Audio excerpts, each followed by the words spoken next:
तौफीक, आपका स्वागत है आपके अपने चैनल इकरा एजुकेशन अड्डा पर, जहां आप शिक्षक नियोजन से जुड़ी खबरें सबसे पहले सबसे ख़ास तरीके से पाते हैं। तो दोस्तों, मैं एक बड़ी खबर लेकर आया हूं जो अररिया डिस्ट्रिक्ट से निकल कर आ रही है, जहां के कई नियोजन इकाइयों ने दिखाई है चतुराई। मेगा सूची में स्पष्ट रूप से न वर्ष न ही माह अंकित, नियोजन में उड़ाई हाईकोर्ट की आदेश की धज्जियाँ। ये निकल कर खबर आ रही है अररिया डिस्ट्रिक्ट से, जहाँ के फर्जीवाड़ा काफ़ी चरम पर रहा था, जिससे काफ़ी अभ्यर्थियों को, जो अभ्यर्थी सही मेगांक वाले थे, उनकी काउंसलिंग नहीं की गई थी, और क्या कहते हैं, जो कम मेगांक वाले थे उनकी काउंसलिंग, वहाँ ज़्यादा मेगा अंक वाले अभ्यर्थी रहने के बावजूद वहाँ पर काउंसलिंग नहीं की गई। बड़ी धांधली यहाँ पर की गई थी। तो दोस्तों, इस बात को लेकर जो लगातार जो क्या कहते हैं, हिंदुस्तान अखबार में अररिया के जो आसपास के जो खबरें हैं जो छापती है, उसको लेकर बहुत ही एक्सक्लूसिव उन्होंने एक न्यूज़ को छापा। लगातार वो छाप रहे थे इसको लेकर, क्योंकि वहाँ बहुत ज़्यादा धांधली की बात सामने आ रही थी, और जब जांच की गई तो इसमें कई सारी धांधली पाई भी गई, और भी बहुत सारे खुलासे इस अखबार के हवाले से आज होने वाला है। क्योंकि अखबार में जो छपा है मैं उसकी बात ही करूंगा, अपनी तरफ से मैं आपको कुछ नहीं बोलने वाला हूं। तो दोस्तों, अगर हमारे चैनल पर नए हैं, इस तरह की अपडेट आप पाना चाहते हैं, तो हमारे चैनल को सब्सक्राइब कर लें, साथ के साथ बेल आइकन को भी प्रेस कर लें, क्योंकि मैं जैसे ही कोई वीडियो डालूँ उसका सबसे पहले आपको नोटिफिकेशन मिल जाए। तो आइए जानते हैं, सबसे पहले मैं आपको केस के बारे में बताता हूँ कि गड़बड़ी एक वानगी, इसमें सबसे पहले जो केस नंबर 1 बताया गया है वो कहाँ का बताया गया है। तो बताया गया भरगमा प्रखंड नियोजन इकाई में काउंसलिंग के बाद स्नातक ग्रेड में संस्कृत विषय से अभ्यर्थी अरविंद कुमार मंडल का चयन कर लिया गया। श्री मंडल का सीटेड रोल नंबर इतना इतना है, यानी जो दिया है वह दिसंबर 2019 में सीटेट पास किया, जबकि नियमतः नवंबर 2019 के पहले पास होना चाहिए था। देख लीजिए, दिसंबर वाले भाई फिर से घुस गए हमारे इसमें नियोजन में। दूसरी गड़बड़ी है, नरपतगंज प्रखंड नियोजन इकाई के काउंसलिंग कराकर हिंदी विषय में मौसमी कुमारी का चयन कर लिया। इसका सीटेट रोल नंबर इतना इतना है। कागजात देखने के बाद पता चलता है कि उसके दिसंबर 2019 में सीटेट उत्तीर्ण किया है। यह भी कोर्ट अवमानना का मामला बनता है। दो केस आप दोनों ने देखा कि दिसंबर में पास है ये लोग। चलिए आगे बात करते हैं। कुर्साकाटा प्रखंड शिक्षक नियोजन इकाई ने वर्ग 1 से 5 तक बेसिक ग्रेड काउंसलिंग में कुमारी एकता नामक अभ्यर्थी का चयन हुआ। एकता का सीटेट रोल नंबर इतना इतना है। यह नंबर बताता है कि एकता ने दिसंबर 2019 में सीटेट पास की है, जबकि नवंबर 2019 तक सीटेट पास की अभ्यर्थी की इसकी योग्यता नहीं है। जैसा कि आप देख रहे हैं, ये गड़बड़ी किसकी होगी, पूरी तरह से साफ नज़र आया कि नियोजन इकाइयों की मिलीभगत की वजह से ये हुआ होगा। क्योंकि लगातार कहीं ना कहीं अररिया में ख़ास तौर पर नियोजन इकाइयों की जो तरफ से बहुत बड़ी धांधली की गई है। आप किसी भी प्रखंड को लगभग उठाकर देखेंगे, कहीं ना कहीं आपको इस बात की साफ नज़र आएगा कि यहाँ पर धांधली हुई है। और जहाँ पर जो अररिया शिक्षा विभाग ने उसने कई सारे कदम भी उठाए, और जहाँ पर गड़बड़ी पाई गई उसको रद्द भी किया गया। मैं ये नहीं कह रहा कि बिल्कुल ही आंख बंद करके काउंसलिंग किया गया, लेकिन नियोजन इकाइयों में बहुत बड़ी गड़बड़ी की गई थी। अब आइए जानते हैं, ये तो आपने 5 केस देखा जिसमें दिसंबर में पास थे उन अभ्यर्थियों का काउंसलिंग किया गया था, जो कि हाई कोर्ट की अवहेलना की गई है। तो आइए आगे जानते हैं पूरी खबर को जानने से पहले आप इसके साथ बने रहेंगे, तभी आप जान पाएंगे। शिक्षक नियोजन को लेकर काउंसलिंग की प्रक्रिया व अभ्यर्थियों के चयन में बढ़ती जा रही अनियमितता के नित्य नए खुलासे हो रहे हैं। स्थिति यह है कि जिले के शिक्षक नियोजन इकाई में अकर के आगे विभाग व प्रशासन की अब पकड़ भी ढीली होती जा रही है। ये बेपरवाह नियोजन इकाई हाईकोर्ट के आदेश को भी अनदेखी करने से बाज नहीं आ रहे।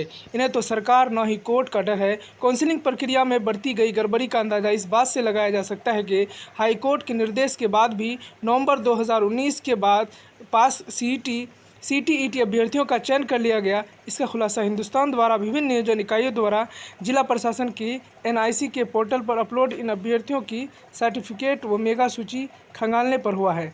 यह न केवल कोर्ट अवमानना का मामला है, बल्कि इससे कई अभ्यर्थियों का हकमारी भी हुई है। सूत्रों का मानना है कि पूरे प्रकरण की निष्पक्ष जाँच हुई है, तो इस मामले में नियोजन इकाई के साथ साथ कई वरीय अधिकारियों का गर्दन फंस सकता है। आश्चर्य की बात यह है कि अभ्यर्थियों को इस तरह की गलत तरीके से नियोजन के लिए कैसे तैयार हो गए, जबकि वे आगे की नियोजन के लिए या अन्य परीक्षाओं के लिए खुद को तैयार रख सकते थे। इधर हिंदुस्तान के इस खुलासे के बाद जिले में हड़कंप मच गया है। जैसा कि आप देख रहे हैं कि लगातार कहीं ना कहीं हिंदुस्तान का हम लोग धन्यवाद देना चाहेंगे जिन लोगों का काउंसलिंग सही से नहीं किया गया और जो अभ्यर्थी गलत तरीके से काउंसलिंग करवा लिए उनके मामले को लगातार उठा रही है। तो क्या है हाई कोर्ट का आदेश आप सब जानते हैं, लेकिन फिर भी मैं एक बार आपको याद दिला दूं। नियोजन प्रक्रिया को लेकर पटना हाईकोर्ट ने स्पष्ट किया था कि 23 नवंबर 2019 से पूर्व सीटीईटी पास उम्मीदवार ही बहाली प्रक्रिया में भाग ले सकते हैं। कोर्ट ने अपने फैसलों को नियुक्ति प्रक्रिया में तेजी लाने की हिदायत दी थी। न्यायमूर्ति डॉक्टर अनिल उपाध्याय की एकल पीठ ने नीरज कुमार व अन्य की ओर से दायर अर्जी पर अपना फैसला सुनाया था। कोर्ट ने दिसंबर 2019 की सीटीईटी पास करने वाले अभ्यर्थी याचिका खारिज कर दी थी। पटना उच्च न्यायालय के आदेश में कहा था विज्ञापन में बदलाव नहीं किया जा सकता। इसी आलोक में विभाग का आदेश दिया था कि अवलोकन की अंतिम तिथि को पूर्व सभी शैक्षणिक और परिशैक्षणिक प्रमाण पत्रों के आधार पर ही मेगा सूची बनाए। लेकिन जिले के विभिन्न नियोजन इकाइयों ने हाईकोर्ट के इस आदेश की धज्जियां उड़ाते हुए दिसंबर 2019 में पास सीटेड अभ्यर्थियों को चयन कर लिया गया। ये जानबूझकर किया गया होगा, ये बात साफ नज़र आ रही है। चयनित अभ्यर्थियों की सूची बनाने में बरती गई लापरवाही। अररिया काउंसिलिंग के बाद चयनित अभ्यर्थियों की सूची बनाने में काफ़ी लापरवाही बरती गई है। अधिकांश नियोजन इकाइयों की सूची देखने में स्पष्ट नहीं हो पा रहा है कि टीईटी उत्तीर्ण के प्रकार क्या हैं, सीटेट या बीटेट। अन्य किसी अभ्यर्थी किसी तरह माह व किस वर्ष पास हुआ है यह भी अंकित नहीं है। नियोजन इकाइयों की इस उलझाने के उद्देश्य ही तो ऐसा नहीं किया गया। यह नियोजन इकाइयों की बड़ी चतुराई दिखाई। जोकीहाट की सूची में टीईटी के क्रमांक तो दूर सिर्फ बीटेट या सीटेट लिखा है। अंग्रेजी की सूची में यह भी स्पष्ट नहीं कि भरगमा सूची के टीईटी क्रमांक है, रोल नंबर भी है, उत्तीर्ण वर्ष भी है, लेकिन पास करने का माह नहीं और ना ही टीईटी या बीटेट स्पष्ट है। फार्मेसी की सूची में भी यही टीईटी उत्तीर्ण वर्ष अंकित नहीं है।